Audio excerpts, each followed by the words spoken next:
गीता कर्म नहीं छुड़ाती, गीता भोजन और कपड़े या वस्त्र नहीं छुड़ाती, रुपया पैसा नहीं छुड़ाती, मित्र कुटुंबी साथी पति पत्नी नहीं छुड़ाती। गीता केवल बेवकूफी छुड़ा देती है और आपके जीवन में ज्ञान और प्रकाश ला देती है। आप जहां भी होते हैं, आप जहां भी होते हैं, आनंद ही आनंद, मौज ही मौज। आपकी हाजिरी मात्र से वातावरण महक उठता है अगर बेवकूफी छोड़ दी गीता के अनुसार और प्रकाश ले आए तो बस सब काम हो गया। बड़े बड़े तपस्वी 60-60 हजार वर्ष तपस्या करे, धन्यवाद है, लेकिन गीता का योग 2 क्षण उस तपस्या से आगे की खबर दे देगा। 2 घड़ी सत्संग वशिष्ठ जी का 60,000 वर्ष विश्वामित्र की तपस्या को नन्हा करके दिखा देता है। वह सत्संग कृष्ण ने युद्ध के मैदान में की। रामा अवतार में वशिष्ठ के चरणों में बैठकर जो सुना,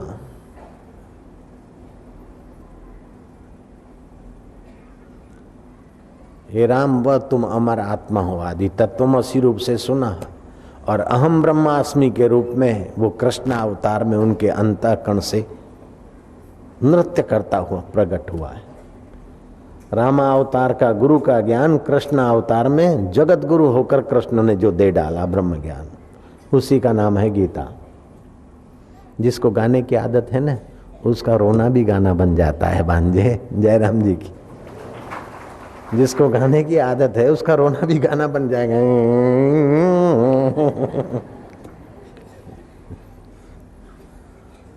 प्रेम की बोली का नाम संगीत है और प्रेम की चाल का नाम नृत्य है।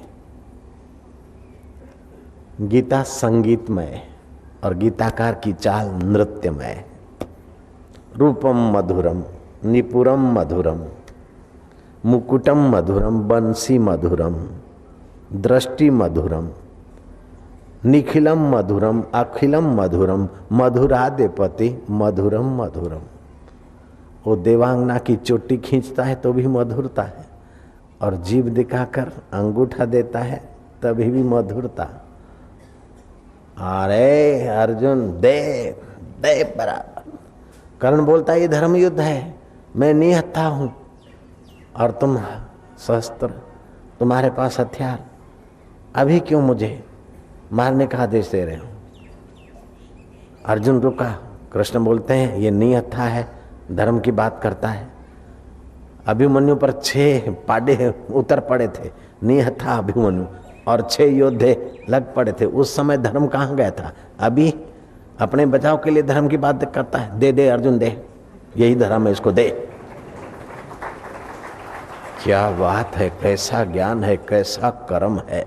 और ये कर्म योग।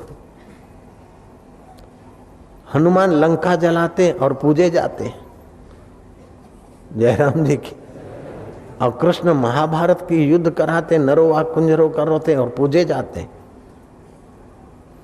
और तुम जरा सा कुछ गड़बड़ करते तो 2 नंबर के पैसे, इनकम टैक्स चोरी किया तुमने, चोर हो।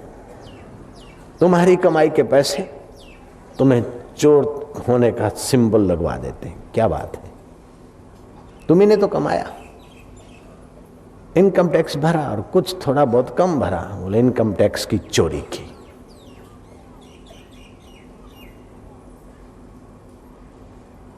ये क्या है?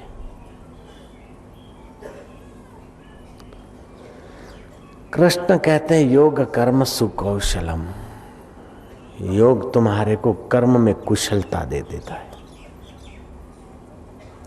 और कुशलता ये है कि कर्म की क्षेत्र में आओ, लेकिन कर्म की कालिमा तुम्हें न छुए, अपितु तुम्हारे अंदर जो कालिमा है वे कर्म के प्रभाव से धुल जाए और तुम्हारा चित्त चम चम चैतन्य के आनंद से, माधुर्य से और ज्ञान से निखर उठे। इसी का नाम है कर्म योग,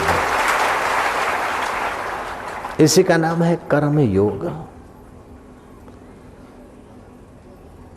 कुछ लोग कर्म करते हैं, कर्म करते करते फिर शिथिलता आ जाती, जाने दो, क्या ले जाना, क्या करना।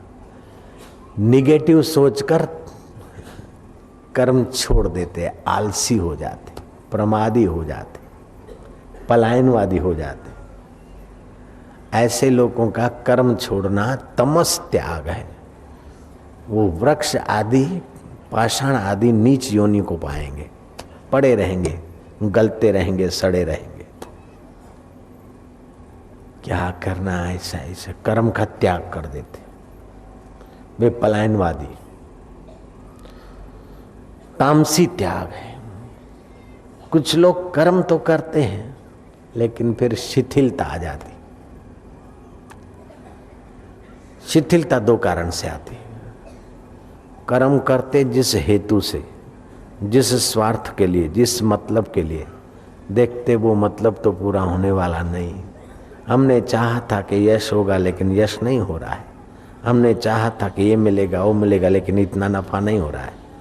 डाउन हो गए, शिथिलता आ गई कर्म में। अथवा यश के लिए किया था और यश नहीं हो रहा है, शिथिलता आ गई।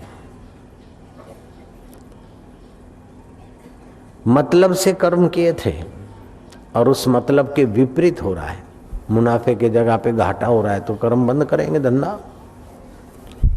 यश के बदले अपयश हो रहा है, अथवा जितना यश चाहते थे उतना नहीं हो रहा है, या जितना धन चाहते थे उतना नहीं हो रहा है, कर्म में शिथिलता आ जाती। लेकिन कर्म योगी के जीवन में न आलस्य आता है, न पलायनवादिता आती है, न अकर्मण्यता आती है, न कर्म में शिथिलता आती। कर्म योगी का सात्विक त्याग है। तामसी त्याग नीच योनियों में, पाषाण आदि योनियों में ले जाता है। राजसी त्याग दुख योनियों में ले जाता है और सात्विक त्याग पर ब्रह्म परमात्मा से मिला देता है। गहनो कर्मणा गति, कर्म की गति गहन है। कर्म अपने आप में जड़ है। कर्म पर प्रकाश है, स्वयं प्रकाश नहीं है। कर्मों को पता नहीं हम कर्म है, कर्ता को पता होता है मैंने कर्म किया। और कर्म में कर्म की प्रधानता नहीं होती, भाव की प्रधानता होती।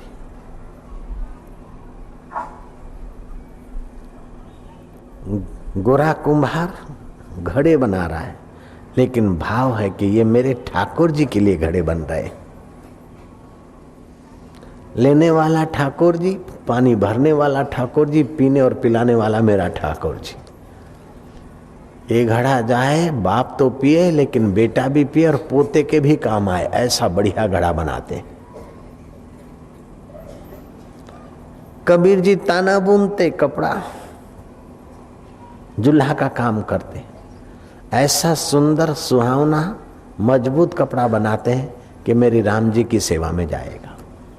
ग्राहक हाथ लगाने में झिझकते कि इतना बढ़िया कपड़ा है, महंगा होगा, हम ले नहीं पाएंगे। नहीं राम जी, आप ही ले सकोगे, इतना महंगा नहीं। जो साधारण कपड़े का दाम, कबीर का बढ़िया कपड़ा उसी दाम में, क्योंकि बढ़िया उद्देश्य है कि ग्राहक के रूप में मेरा ठाकुर जी। जन्नाबाई आटा पीस रही है, छोटा सा काम है, लेकिन नामदेव के यहाँ संत आते हैं। संतों के हृदय में मेरे ठाकुर जी हैं, मेरे ठाकुर जी को भोग लगेगा। शबरी भीलन झाड़ू लगा रही है, लेकिन ये मेरे गुरुदेव का आश्रम है। समाज रूपी देवता की सेवा का ये व्यापक मंदिर है। इस मंदिर में समाज रूपी देवता आता है, सुख शांति और सत प्रेरणा ले जाता है। मुझे बुहारी करने का अवसर मिल रहा है इस मंदिर में। मैं मंदिर की पुजारन हूं। झाड़ू लगा रही है, लगा रही झाड़ू। माँ झाड़ू लगाती है तो उसका घर का कर्तव्य कर्म हो जाता है। हरिजन बाई बाजार में झाड़ू लगाती है, उसकी नौकरी हो जाती है। लेकिन शबरी भीलन ईश्वर के नाते झाड़ू लगा रही है, उसका झाड़ू लगाना पूजा बन जाता है। कबीर जी ने सुंदर अनुभव कहा, साधुबाई सहज समाधि भली। अब पद्मासन लगाकर रीढ़ की हड्डी सीधी करके पकड़ के बैठ के समाधि करने के दिन नहीं। अब तो गुरु की कृपा हो गई, सहज समाधि हो गई। जो कुछ करता हूं बस समाधान है, संतोष है। उस देव की पूजा हो रही है। साधुबाई सहज समाधि भली, गुरु कृपा भई जा दिन से दिन दिन अधिक चली। जब निष्काम कर्म करे तो योग्यता आई, कर्म करने की कला आई, निखार आया, दिन दिन व्यापता गया, बढ़ता गया कारोबार। साधुबाई सहज समाधि भली, गुरु कृपा भई जा दिन से दिन दिन अधिक चली। खाऊं पीऊं सो करूं पूजा, जो खाता पीता हूं ठाकुर जी को भोग लगाता हूं। स्वाद लेने के लिए नहीं खाता हूं, मजा लेने के लिए नहीं खाता, अपितु शरीर का निर्वाह करने के लिए खाता हूं, ताकि इस सृष्टिकर्ता के बगीचे में सेवा कर पाऊं। मजा लेने के लिए नहीं खाते, स्वास्थ्य सुरक्षा के लिए खाते। खाऊं पीऊं सो करूं पूजा। ઢોકળા ને ખમણ ને ઊંધિયું એ લૂલીને લટકા કરવા માટે ખાઓ છો, स्वास्थ्य માટે નથી खाता। वो सहज कर्म नहीं है, वासनामय कर्म है, बंधन करता कर्म है। सहज कर्म कौन्तेय न त्यजेत सदोषापि।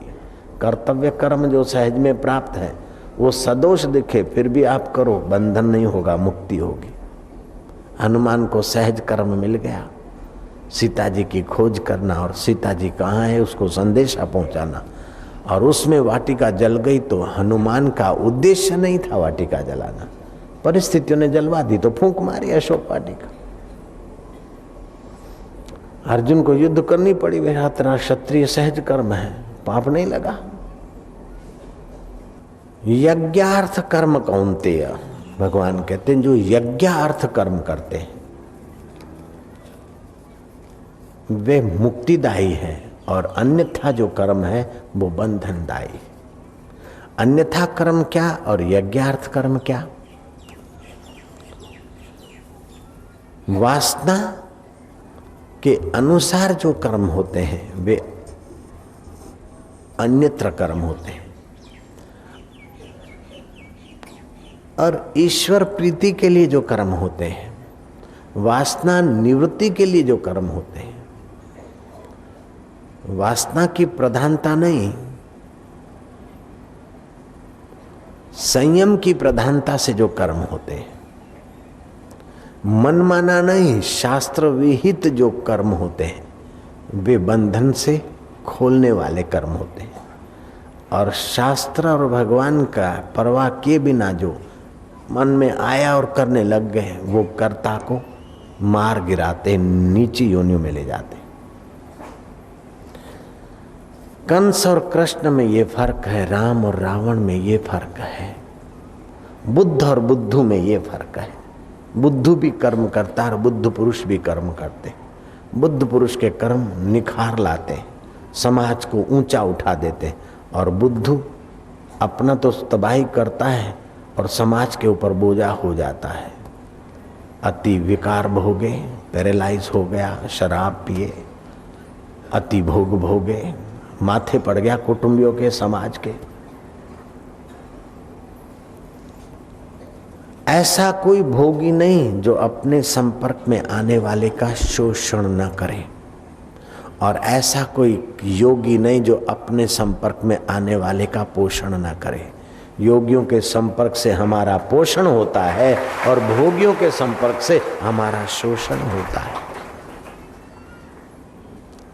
पत्नी अगर योगी के रास्ते है तो पति का सौभाग्य है, पति अगर योग के रास्ते है तो पत्नी का सौभाग्य है। दोनों अगर योग के रास्ते हैं तो कुटुंब का सौभाग्य है, कुटुंब अगर योग के रास्ते तो पड़ोस और समाज का सौभाग्य है। सिंगल देश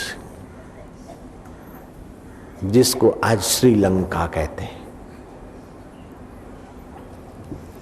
वहां की एक बड़े घराने की कन्या बौद्ध भिक्षुणी हो गई। जैसी वो खूबसूरत थी ऐसी वो खूब समझदार भी थी। खूबसूरत होना बड़ी बात नहीं, खूब समझदार होना बड़ी बात है। बौद्ध भिक्षुणी कैसे बनी? बड़े घराने की कन्या थी। ऐहिक विद्या, ऐहिक कर्म करने की तो उसे प्रेरणा, सीख आदि मिली थी। साथ साथ में नृत्य और गीत का भी, संगीत का भी संस्कार मिले थे। उस सुंदर कन्या का नाम था सिरिना। सुंदर थी, ऐसी समझ उसकी बहुत ज्यादा सुंदर थी। संगीत काव्य के साथ साथ उसे धर्म का उपदेश भी मिला था। और धर्म कहता कि वासना का दास नहीं, वासना का स्वामी बनो। इच्छा के गुलाम नहीं, इच्छा के स्वामी बनो। घोड़े की पूंछड़ी मत पकड़ो, घोड़े की लगाम पकड़ो। धर्म का मतलब है कि मन रूपी घोड़े की लगाम दिला दे, और अधर्म का मतलब है कि मन रूपी घोड़े की पूंछड़ी पकड़ो, जहां घसीट के ले जाए। श्रीलंका आज के दिनों में जिसको कहते हैं, वो सिंघल देश की सिरिना ने संगीत काव्य के साथ साथ धर्म की शिक्षा पाई थी। समय पाकर सुमंगल नाम के एक बड़े धनाढ्य युवक के साथ उसकी शादी हो गई। शादी होते ही सुमंगल व्यापार करने को और देशों में गया। वर्षों की यात्रा करके खूब खूब धन कमा कर आया। नगरजनों ने उसकी सफलताएं की सराहना की और वो आए तो उसको बाजते गाजते बड़े सत्कार से ले आए। कई व्यापारी मंडल एकत्रित हुए, कई जय घोष करने वाले, बैंड बाजे बजाने वाले तो थे, लेकिन सचमुच में हृदय पूर्वक स्नेह करने वाले मित्रों की भी कोई कमी नहीं थी।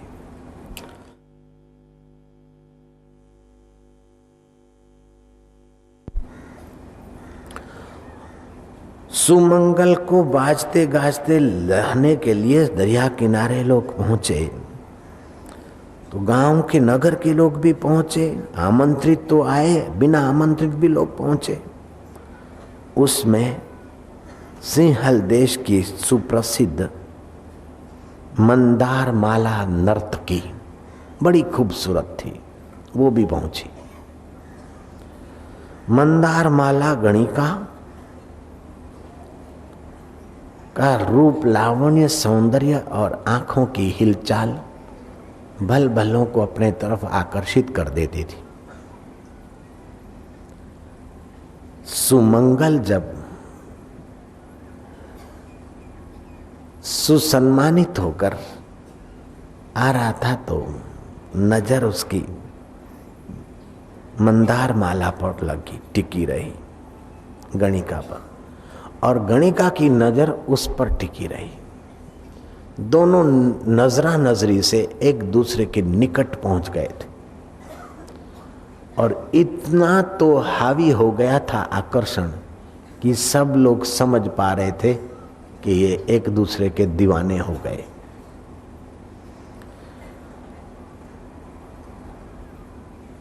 सरीना भी तो थी, और सरीना बड़ी बुद्धिमान थी। उसने देख लिया कि मेरे पति को इसके नैनों के तीरों ने घायल कर दिया है, और ये स्वयं भी घायल हो गई। घर पहुंची सरीना तो देखा सुमंगल कुछ उदास है।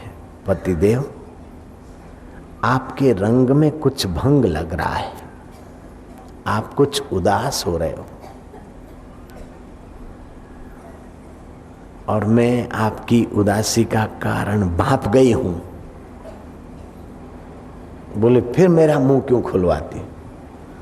बोले नहीं, ये दासी आपकी प्रसन्नता में ही प्रसन्न है। मुझे अपनी वासना की दासी नहीं बननी है, अपने सुख की मैं दास नहीं। जो सुख का दास होता है वो दुखी रहता है, जो सुख का दाता होता है वही सुखी रहता है। ये मैंने धर्म शिक्षा पाई है। मैं आपके सुख में ही सुखी हूँ, मेरे सुख की मुझे फिक्र नहीं, मैं आपकी सेवा करूंगी। इतने में ही मंदार माला की दासी आ पहुंची और आमंत्रण दिया, सुमंगल तुम्हें हमारी मालकानी याद कर रही है।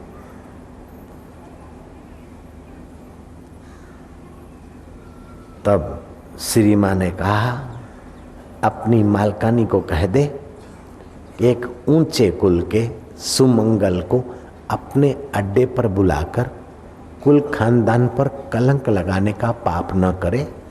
अगर सुमंगल के प्रति उसका स्नेह है तो इस बड़े कुल के सुमंगल के घर आए और इस कुटुंब की बहुरानी बनकर सुख भोगे और मैं उसे मदद करूंगी। दासी को विश्वास नहीं आ रहा है कि ये भी हो सकता है।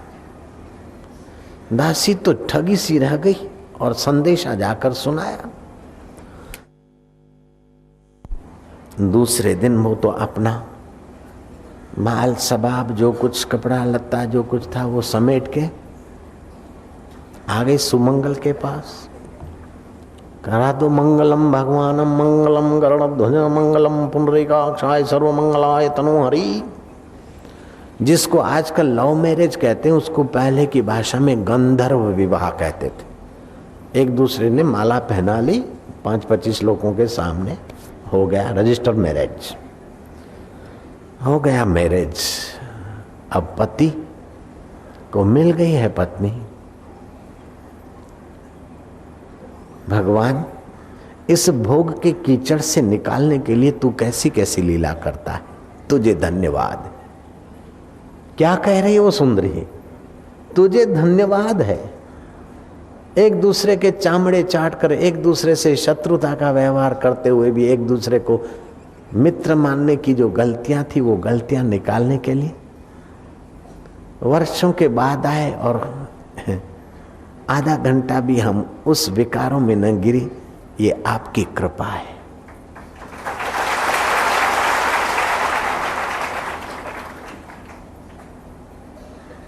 बन गई भिक्षुणी।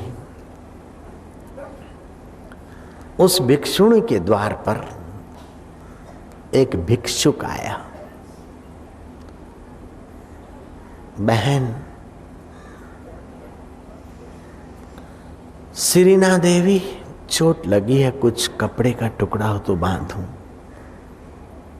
सिरीना ने उसके घाव का बराबर जो कुछ मलम पट्टी था किया और पूछा कि भैया तुम्हारे सिर पर, तुम एक साधु भिक्षुक, बौद्ध भिक्षुक, और तुमको चोट? बोले हाँ। किसने मारी? बोले एक जगह पर। भिक्षाम देही बोला, बस उस गृहिणी ने जोर से चांदी का बर्तन दे मारा और खून बह रहा है। किस घर पर लगा? भिक्षुक ने दूर से घर दिखाया। ओहो, ये घर सुमंगल का घर, भूतपूर्व पतिदेव का घर। भिक्षुणी चली गई अंदर। मंदार माला से पूछा कि निर्दोष भिक्षुक भिक्षा लेने आया, तुम्हें न देनी तो न देती, लेकिन उसको बर्तन दे मारा और सिर फोड़ दिया। ऐसा बहन क्यों किया? क्या मेरे से कोई गलती हो गई क्या? मैं कोई गहने गांठे लेके तो नहीं निकली, फिर भी अगर मेरे से गलती हो गई तो तू मुझे कुछ कह दे। एक भिक्षुक को क्यों मारा? बोले तुम्हारे से तो गलती नहीं हुई, लेकिन वो तुम्हारा सुमंगल मेरे साथ एक दो दिन रहा न रहा तो एक दूसरी नर्तकी के रंग में रंग रहा है। अब वो मेरा त्याग करना चाहता है। मैं कितनी अभागिनी पापिनी के तेरे जीवन पर मैंने अपना पैर रखा। मैंने सुख की लालच से तेरे सुख की परवाह न की और वो मेरा सुख विधाता छीन रहा है। और ये अभी दूसरी जगह शादी करने की बात कर रहे हैं। मैं खिन्न थी, इसलिए भिक्षुक पर मेरा गुस्सा उमड़ पड़ा। सिरना से सहा नहीं गया, वो भागी अपने एकांत कमरे में। हे विश्वनियता, तेरी क्या लीला है। हे जगदीश्वर, हे परमेश्वर, हे सर्वेश्वर, सुना है कि तेरी प्रार्थना से बड़ी बड़ी आपदाएं दूर हो जाती, बड़े बड़े विघ्न दूर हो जाते हैं। दुनिया में ऐसा कोई पाप नहीं, दुनिया में ऐसी कोई भूल नहीं जो तेरी कृपा के आगे टिक सके। मंगल भूल पर भूल करता जा रहा है। मेरे होते हुए उसे गणिका अच्छी लगी, लेकिन अब वो गणिका के साथ भी नहीं रह रहा है, दूसरी शादी कर रहा है। वो भूल पर भूल किए जा रहा है और तू चुप बैठा है।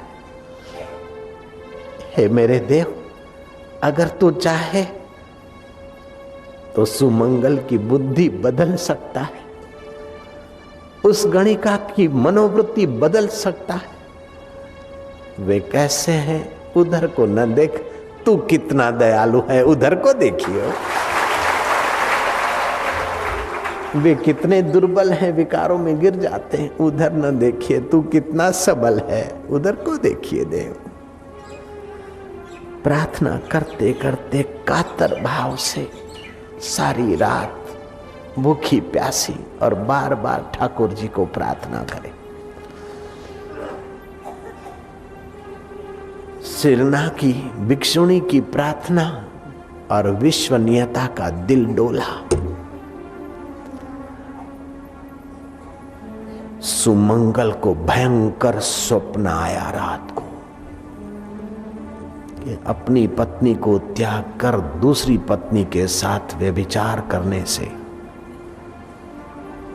कैसे नारकीय यातनाएं सहनी पड़ती है, और अपने पति को त्याग कर दूसरी जगह करने से कैसी यातनाएं सहनी पड़ती। भयंकर स्वप्न देखा हो। अर्धरात्रि को कांपा, हृदय की धड़कनें कैसे भी मिट नहीं रही। वो विभत्स सपने और उन नारकीय योनियों में मैं दुख भोग रहा था। लोहे की तप्त सुंदरियों को आलिंगन करवाया जा रहा था मुझसे। क्या ये आलिंगन का फल उतना कड़ा भोगना पड़ता है? राम राम राम। प्रभात काल तक पुकारता रहा। प्रभात ज्यों बढ़ती चली गई, प्रकाश होता गया और हृदय में प्रकाश होता गया। ये भोग वासना, अन्यत्र कर्म तुझे अलविदा हो।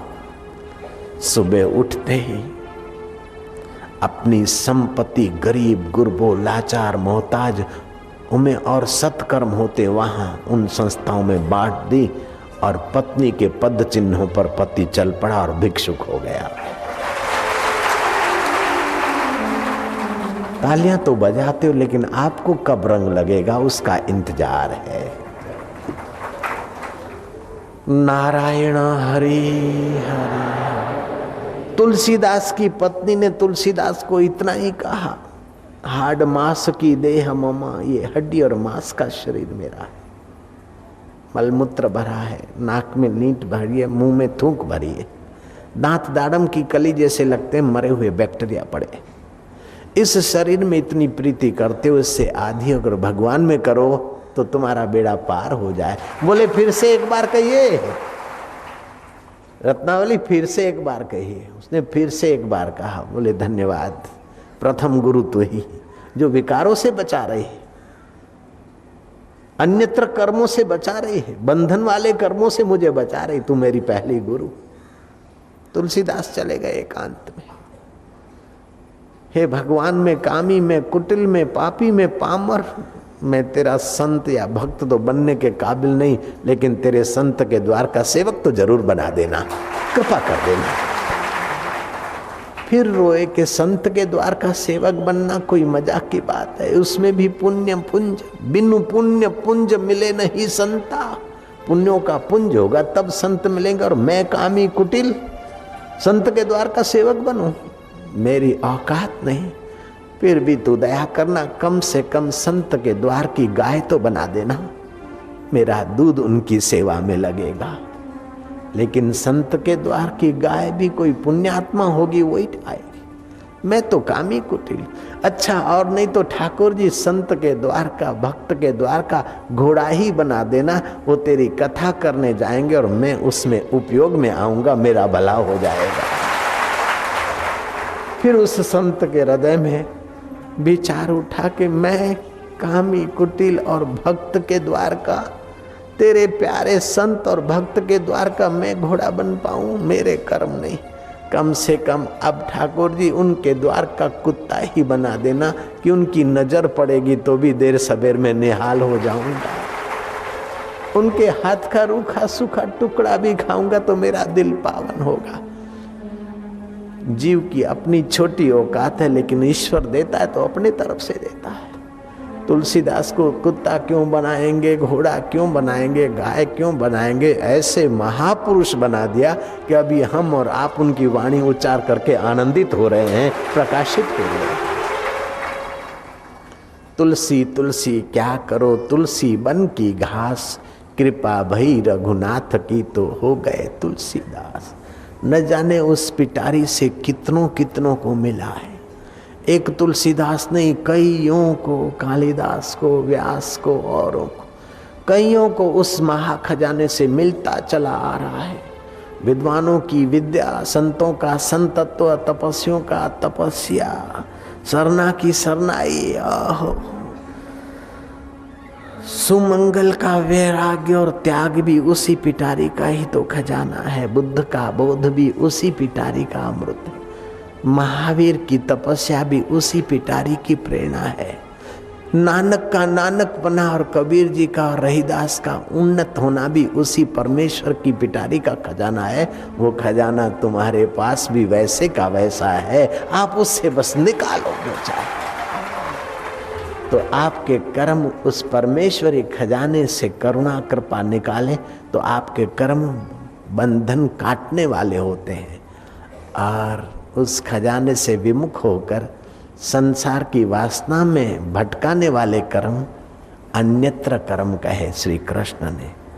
तो अन्यत्र कर्म लोक में बंधन करता है, और यज्ञार्थ कर्म लोक में मुक्ति देने वाला है।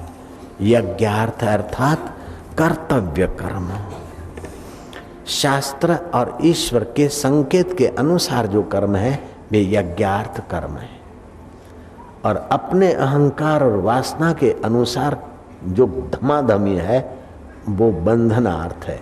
जो ऐसा करते तो कुदरत फिर उनको मनुष्य शरीर नहीं देती, बन जाओ रीछ डुग डुग करते रहो। गुरु गोविंद सिंह के दरबार में एक कलंदर आया, कलंदर रीछ लेकर डुग डुग डुग डुग डुग। सत्संगी तो चले गए थे, गोविंद सिंह जी और उनके निकटवर्ती सेवक बैठे थे। गौर से रीछ के तरफ देखकर गोविंद सिंह जी ने कहा कि अरे तेरे बाप को कैसे ले आया बांध के? बोले महाराज ये तो मेरा रीछ है। बोले तेरा रीछ तो क्या है, अगले जन्म का तेरा बाप है ये। बोले ये कैसे महाराज? बोले इसी दरबार में गुरु साहब अर्थात उनके जो पिताजी थे, तेग बहादुर जी थे, उस समय तेरा बाप यहाँ सेवा करता था। ईश्वर की प्रीति के लिए सेवा नहीं करता था, मैं अच्छा दिखाऊं इसलिए सेवा करता था। मैं खास सेवक हूं गुरंदा। ईगो संवारने के लिए सेवा करता था। वो प्रसाद बांट रहा था और कुछ बैलगाड़ियों वाले, संध्या हो गई थी, बैलगाड़ियां रोककर प्रसाद के लिए लालायित थे, लेकिन वो अपने वालों को प्रसाद देने में मशगूल था। जहां अपने वाले हैं वहां ज्यादा दे और जहां दूसरे हैं वहां कम दे। कर्म तो कर रहा है गुरु के द्वार पर, लेकिन बंधन करता कर्म कर रहा है। जयराम जी की कर तो रहा है गुरु के द्वार पर, प्रसाद बांटने की सेवा गुरु के द्वार पर, लगेगा कि वो तो धर्मात्मा है, लेकिन ये यज्ञार्थ कर्म नहीं है, बंधनार्थ कर्म। राग और द्वेष से प्रेरित होकर कर्म करता है। वो थके मांदे भूखे प्यासे बैलगाड़ी वालों की तरफ ध्यान नहीं दिया। एक बार, दो बार, तीसरी बार एक काले बुढ़े ने कहा कि भैया तुम मुझे अकेले को दे दे और हम एक एक कण लेकर बांट खाएंगे, गुरु जी का प्रसाद है। गुरुद्वार का एक एक चुटकी चुटकी भी हम पालेंगे जो तू दे दे। अरे क्या काला कलूट रीछ जैसे, नहीं देते, जाओ भाग जाओ। मार दिया धक्का, उस बूढ़े की आह निकली, मैं काला कलूट रीछ जैसा, तुझे रीछ ही दिखाई देता। गुरु के द्वार पर रहा लेकिन कर्म करने की कला न सीखा, तू ही रीछ बनेगा भैया, करेगा गुरु साहब, तू रीछ बनेगा। वो बूढ़ा तो बोलकर चला गया और ये भगत समय पाकर मरे और रीछ बने और तेरे पास बिक कर आए। अब बेचारा घूम घाम के गुरु के द्वार से पहुंचा है। बोले अब गुरु महाराज तुसी दसो मेरे पिता का कल्याण कैसे हो। बोले तेरे पिता का कल्याण करेगा तो तेरी रोटी चली जाएगी। बोले मैं 300 का दूसरा ले लूंगा, उस जमाने में 300 का रीछ मिल ले। तो गुरु महाराज ने भगवान को प्रार्थना की और पानी का अंजलि कटोरे में लेकर शुभ संकल्प फेंका, रीछ को पिलाया, थोड़ा छिटका, रीछ का सूक्ष्म शरीर निकला, सदगति अर्थात ऊंची गति हुई और दर दर पे नाचने से बच गया। लेकिन आप हम न जाने कितने दरों पर नाच के आए, रीछ के रूप में, के बच्चों के रूप में, के नारी के रूप में, के मरकट के रूप में, कोई अंत नहीं। कृष्ण कहते हैं कि अब उन दुखों का अंत करिए, यज्ञार्थ कर्म करके अनंत को पा जाइए, तुम्हारे हाथ की बाजी है।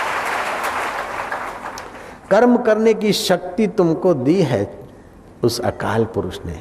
कर्म करके अपने बंधन बढ़ाओ तो आपकी मर्जी की बात है, और कर्मों से ही कर्म बंधन को काटो, आपकी मर्जी की बात। अगर हमको ईश्वर के रास्ते जाना है तो फिर ईश्वर को पाने के लिए कर्म करना हमारा कर्तव्य है। जयराम जी की। फिर एक दो बच्चे के लिए नहीं, हजारों हजारों प्रभु के बच्चों के लिए और कुछ करना हमारा कर्तव्य है।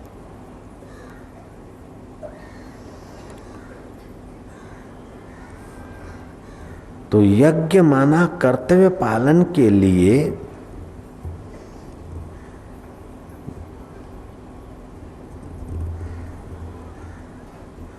किए जाने वाले जो भी कर्म हैं वे मुक्तिदायी है। अन्यत्र माना अपने सुख के लिए राग द्वेष से प्रेरित होकर किए जाने वाले कर्म में लगा हुआ यह मनुष्य समुदाय कर्म से बंधता है। इसलिए हे कुंती नंदन, तुम आसक्त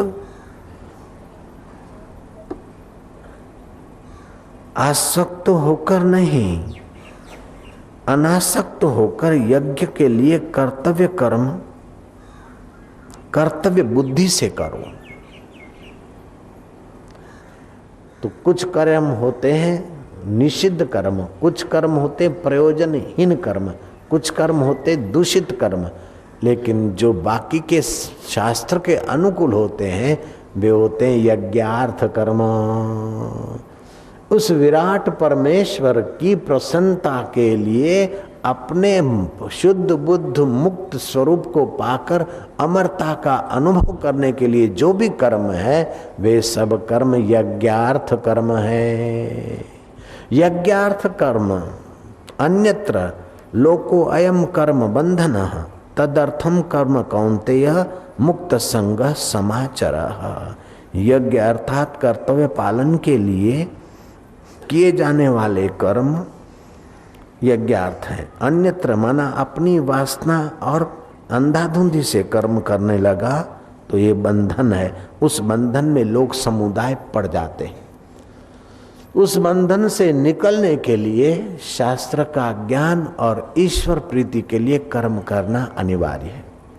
मनुस्मृति में मनु महाराज ने कहा है कि तब तक प्रयत्न पूर्वक कर्म करने चाहिए जिन कर्मों से तुम्हारे हृदय में शांति, आनंद, उल्लास आए। कर्म करने के बाद आपके अंतःकरण में कर्म का दिव्य फल फलित हो। कर्म करने के पहले उत्साह होता है, कर्म करते समय पुरुषार्थ होता है और कर्म के अंत में कर्म का फल तुम्हारे हृदय में फलित होता है। कुर्सी फल नहीं है, लड्डू फल नहीं है, लेकिन आपके हृदय में धिक्कार फलित हुआ, घृणा फलित हुई, नालत फलित हुई कि धन्यवाद फलित हुआ, शांति फलित हुई कि ईश्वरीय आनंद और परमेश्वर की शाबाश फलित हुई, तो ये यज्ञार्थ कर्म हो गए। कर्म करने के बाद अगर नालत फलित हुई हृदय में तो समझ लेना कि अन्यत्र कर्म है। कर्म करने के बाद ग्लानि फलित हुई तो समझ लेना अन्यत्र कर्म है। लेकिन कर्म करने के बाद अंदर में हुआ क्या, बाबा जी हमारे स्कूल में आए, बच्चों में संस्कार बड़ा अच्छा हो, तो समझो ईश्वर के दरबार में पसंद पड़ गए, कर्म पास हो गए। कर्म कथा में आए, सत्संग में आए, बाहर निकले, लगा कि अरे बेकार आए, टाइम खराब हो गया, इससे तो पिक्चर देखते तो अच्छा था। ऐसी ग्लानि आज है तो क्या व्यर्थ कर्म हुए? नहीं, कर्म तो सार्थक है, सोचना व्यर्थ है। जयराम जी की। ऐसे कभी कभी कर्म व्यर्थ होते और सोचना। गए जुआ के अड्डे पे, शराबी कबाबी के साथ रहे, खाया पिया, 2-5 हज़ार कमा के आए और अंदर खुशी हो रही कि वाह, तो क्या ये यज्ञार्थ कर्म हुए? नहीं। जिन कर्मों को शास्त्र, आप्तजन और तुम्हारा अंतरात्मा तीनों अनुमोदित करता है वो सत्कर्म है, उससे विपरीत सब गड़बड़ कर्म। अपने शास्त्रों ने कितनी सूक्ष्म विवेचना की, कितनी सूक्ष्म बात बताई। बोले महाराज जिसका हृदय प्रसन्न हो कर्म करने के बाद तो समझो वो अच्छे कर्म है, ऐसा नहीं। शास्त्र और आप्तजन, श्रेष्ठ पुरुष और तुम्हारा हृदय धन्यवाद देता हूं तो समझो कि श्रेष्ठ कर्म है। तो ये यज्ञार्थ कर्म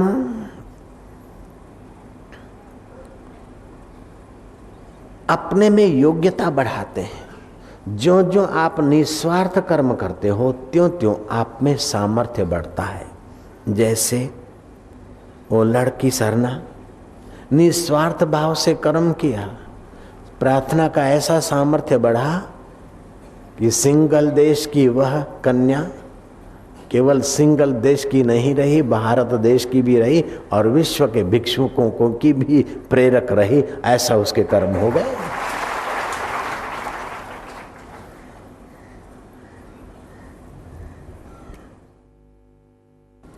चलते चलते ठोकर लगी। हाय रे, लोग कितने नालायक हैं, बेवकूफ कहीं के, इधर ईंट रख दी, कमीने कहीं के। ओहो, आपने खिन्नता पैदा कर दी। जिन्होंने सुना उन्होंने भी आपको समझा के ऑर्डिनरी आदमी। चलते चलते आपको ठोकर लगी। हो संसार ठोकरों से भरा हुआ है, संभल कर चलना। ये सत्संग में सुना है हमारी लापरवाही।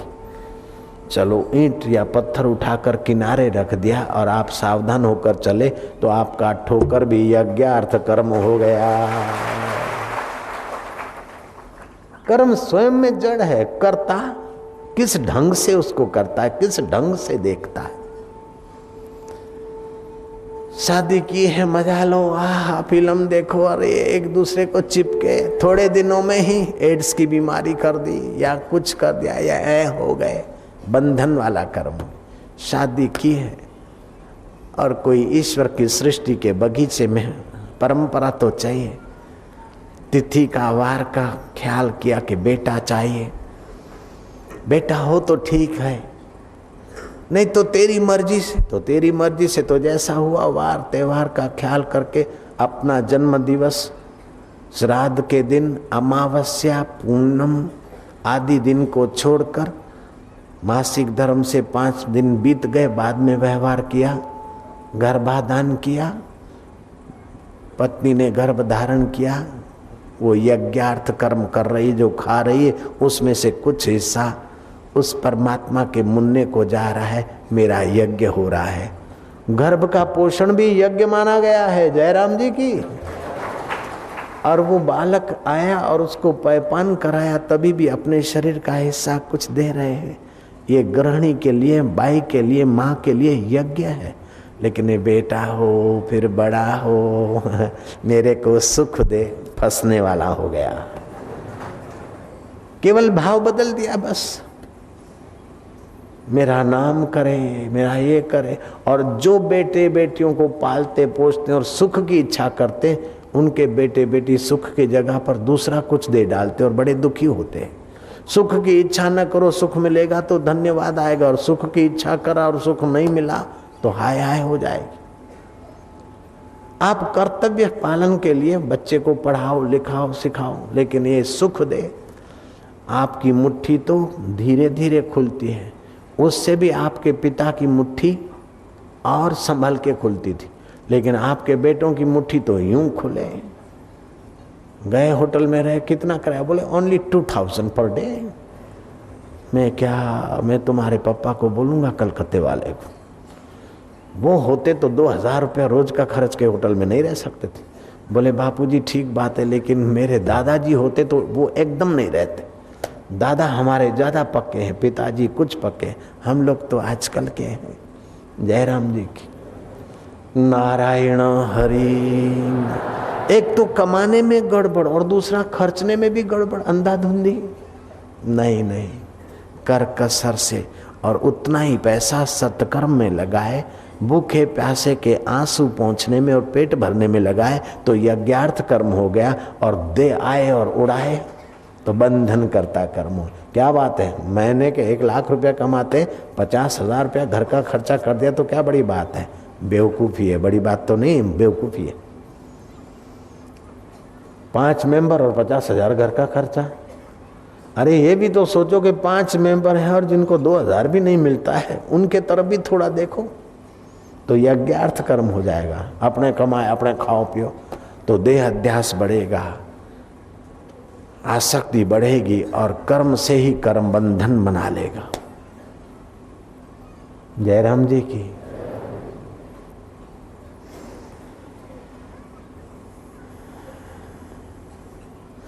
जो यज्ञार्थ कर्म नहीं करते हैं तो दूसरे कर्म होते, उनसे क्या होता है? ममता बढ़ती है, आसक्ति बढ़ती है, कामनाएं बढ़ती है, वासनाएं बढ़ती है और पक्षपात होता है। और पक्षपात में बुद्धि मारी जाती है, राग द्वेष में। अब बुद्धि मारी जाती है, जो बुद्धि परमात्मा को अपने पेट में ला दे, वो बुद्धि अगर मर जाए तो फिर किस काम की? जो बुद्धि बुद्धिदाता को प्रकट कर दे अपने अंतःकरण में, अथवा जो बुद्धि बुद्धिदाता में एकाकार हो जाए, वो बुद्धि तुमने कर्म ऐसे किए कि राग द्वेष में फंस मरी, चिंता और भय में खिंच मर गई। क्या करे मुझे घोट टेढ़ो है, क्या करे मेरा बेटा ऐसा है, क्या करे मेरी बेटी ऐसी है, क्या करे मेरी माँ ऐसी है। नहीं, क्या करे तेरी समझ ऐसी है कि तू दुख बना रहा है। अपनी समझ अपनी बेवकूफी से दुख बना रहा है। मैंने कहा 10,000 खर्चा तेरे लिए खुला है, फिर भी तू रो रहा है। मैंने कहा 20,000 खर्चा तू कर सकता है, फिर भी तू रो रहा है। तेरे को सोचने का ढंग नहीं है, कर्म करने का ढंग नहीं है। क्या करें, पूरा नहीं होता है, क्या करें। अरे उन लोगों को देखो जो 3-4 आदमी 2,000 में जी रहे और तुमको 15,000 भी कम हो रहे, 20,000 भी कम हो रहे, 25,000 भी कम हो रहे, तुम कैसे कर्म कर रहे हो। गांधी जी जेलर के साथ बात करते, बड़ी गंभीर बात कर रहे थे, एकाएक बात को रोककर गए, सिगड़ी में से कोलसा निकाला और उसको बुझा दिया। जेलर समझ गया कि बापूजी को कोलसा बिगाड़ न हो, कोलसे की बचत करने के लिए बापूजी उठ गए। जेलर ने कहा mister Mohanlal don't worry, never mind, आप फिक्र नहीं करना, चिंता नहीं करना, मैं 2 बोरी कोलसा भेज देता हूँ। गांधी जी ने कहा 2 बोरी भेजेगा तो सरकारी होगे, और सरकार भूखे प्यासे किसानों गरीबों से भी टैक्स लेती है, मुर्दे से भी टैक्स लेती है और कत्ल खाने से भी टैक्स लेती है। उस टैक्स के पैसों को मैं समाज की सेवा के लिए लगना चाहिए कि मैं ज्यादा बिगाड़ करूं और तू मेरे को 2 बोरी कोलसा दे दे, क्या तेरे बाप के हैं? नहीं चाहिए मुझे। गांधी का कर्म कर्म योग हो गया। नहीं तो बोलते ठीक है भेज दो, जलने दो, बिगड़ने दो। છાસમાં માખણ જાય અને વહુ ફૂવડ કહેવાય। છાસમાં માખણ જાય અને વહુ फूवड़ कहवाए। दे रही थी छाछ और ऐसा बलोना बला के मक्खन भी जा रहा है। पड़ोसन ले तो गई, लेकिन देखो उसकी बहू कितनी मूर्ख है, फूवड़ है। छाछ के बदले मक्खन के कण दे दिए। गधेड़ी को घर संभालने नहीं आता, बिना जाला है कि गधे है। जेके पैसाडी से चट, जेके पैसाडी से चट। वो बादाम खोराकू खाई थी वने भीमसेन पो थे पई बीमार। नहीं नहीं, अधिक खाने से तुम तंदुरुस्त नहीं रहते हो, अपितु कम खाने से ही तंदुरुस्त रहते हो। ताकत की चीजें खाने से तंदुरुस्त नहीं रहते हो, जो खाया उसको ठीक से पचाते हो तभी बढ़िया रहते हो।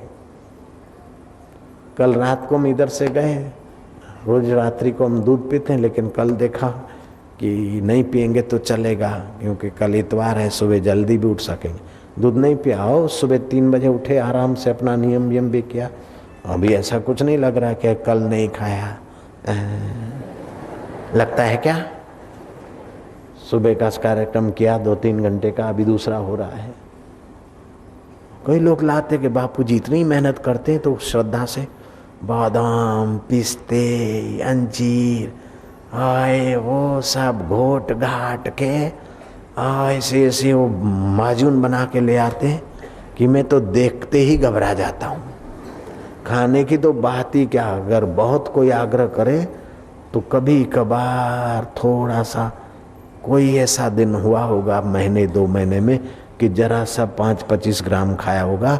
बाकी हम ये चीजें आपकी दी हुई आपको ही अर्पण करते हैं। हम अगर खाएं तो यज्ञार्थ कर्म नहीं होगा, भैंसार्थ कर्म हो जाएगा।